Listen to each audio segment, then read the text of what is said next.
Hi everyone, welcome to my channel. In case you're new here, my name is Lorena and I love to share my recipes with you. And if you've been here before, then hello again. Today we're going to make panko and peanut breaded shrimps. Along with that, we're going to make a sweet red pepper sauce that's going to be perfect to dip into with the shrimps. If you don't want to use panko or you don't have it at hand, you can also use common breadcrumbs or even cooked quinoa if you prefer, which is really good as well. As always, if you want to see the full recipe, then all you need to do is click on the link in the description box below or on the eye above me, and that will take you to the blog where you will find lots more recipes. Also remember that if you like this video, you can always put a thumbs up to it and subscribe to my channel if you haven't done it already. I'm now going to make these panko and peanut breaded shrimp, so if you want to see how it's done, then keep on watching this video. The first thing that we're going to do is peel our pepper. Normally we use a blowtorch for this and just burn the skin until it comes off. But I'm going to teach you that you can also do it with a regular carrot or vegetable peeler, and it's much easier if you don't have a blowtorch. As you can see, it's just a matter of running the peeler down the sides of the pepper, and then any pieces of skin that it's not able to reach we'll remove afterwards before we cut.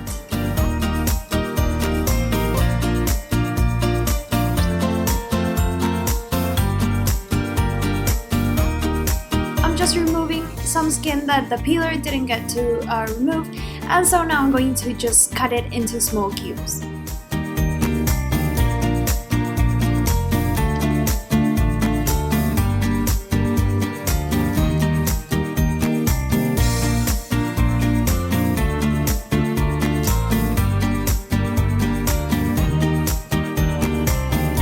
Now that I've got my pepper peeled and cut, we can go on to making the sauce. In here I have some water and also some cider or apple vinegar, and I have here some sugar and of course our peppers. We're just going to put everything in here and let it boil until we have 1/4 of the original volume.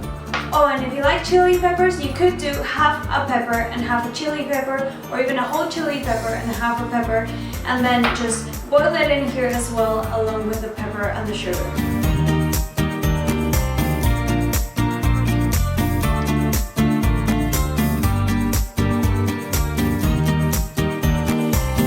I'm going to let it boil on the side so we can go on to breading our shrimp. Now we're going to clean our shrimp. So when you clean shrimp, you have two options. You can either peel off the whole of the shell, or you can leave just the tiniest tip of the tail, so you can grab it on there, give it a bite, and then you get the tail on your hand and just put it on another container. The other option that you have is just peel everything off. For today I'm going to do with the tail because I just think it looks really nice and lovely, and it's fun to pull away and have the tail left behind.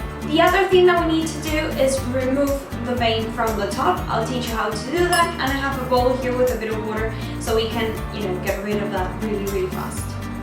So to remove the shell and make sure that we don't remove that last bit, I just snap it by moving it to one side and then to the other, and then we just can peel the rest of the shell off, knowing that we're not going to accidentally pull back that last section. Now to remove the vein, or actually the intestine that runs along the top, we just make a small incision and then pull it, and sometimes it will come out completely all the way to the tail, but if it doesn't, you can always cut a bit further and make sure that you remove all of it.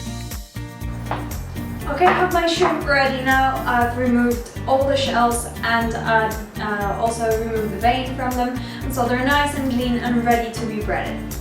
I just want to take a second to show you that I have my shells in here in a Ziploc bag, and I'm going to freeze them. And the reason why I'm doing that is because these are packed with flavor. So the next time that I make a fish stock, I'm going to put it in there and make it really nice and fragrant.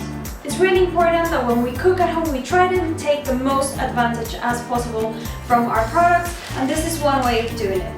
Now we're going to move on to breading. The first thing that we need to do is season our shrimp so that we make sure that it has salt and pepper and that it's nicely distributed. After that, we're going to pass it through some flour, then some egg with a bit of water so that it helps stick to it. And then here I have my peanuts, which I chopped really nice and fine.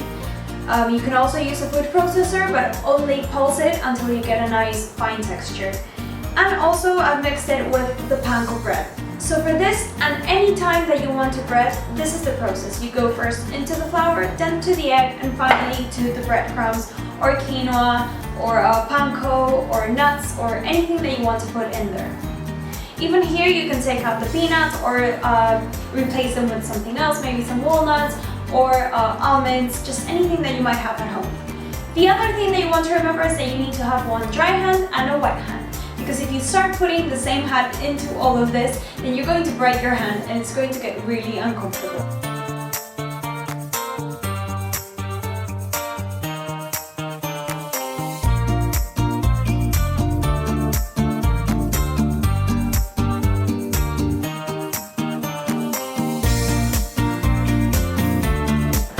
Now that I have seasoned my shrimp, I'm going to grab them with my wet hand, and remember that we only want to bread from the bottom down.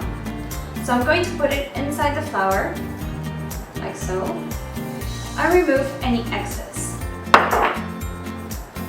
Now it's going to go into the egg. Oops, I haven't beaten them yet. Just mixing them together, you don't have to actually make a meringue. Okay, so now it's going into the egg, just the tip this time. And I have my wet hand. And finally, you let drip the excess and we pop it onto our panko. And here it needs a bit of help to actually coat. And there you have it, a nice coated shrimp.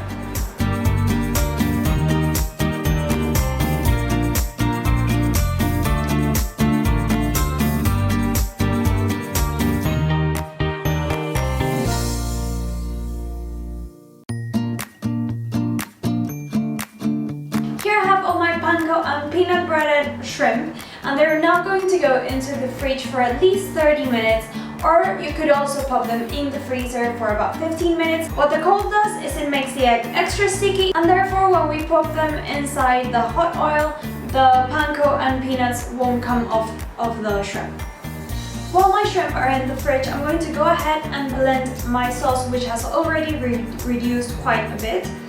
And I'm going to put it inside here and just blend it out into a sauce. So if you see in here, it's not completely watery, and that's because it has the sugar inside and also the vinegar, which turns into sugar as it boils down.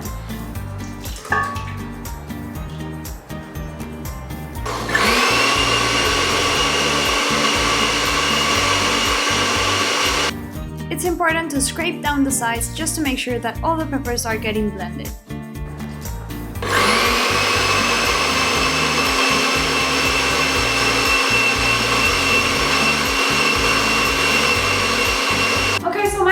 Now ready, and all that's left to do is to go fry our shrimp. Now my shrimp are nice and cold, and here I have my preheated oil, which is medium to high in temperature, and that's going to help us have a nice and crunchy outside and to have the shrimp really nicely cooked. If the oil is too cold, then you'll see that it won't turn brown and you will have to leave it there longer, and so the shrimp will overcook and then it's going to be really chewy and that properly.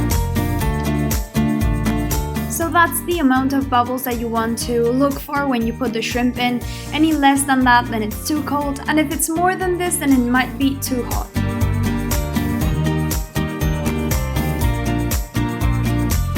Another thing you need to be mindful of is to not overcrowd the oil, because then the temperature drops. So no more than 5 or 6, but of course this will depend on the size of your pot. Mine is really small, so 4 or 5 or even 6 is fine, but not more than that. Once they are nice and golden, we can take them out and put them on top of kitchen paper to absorb the excess of oil.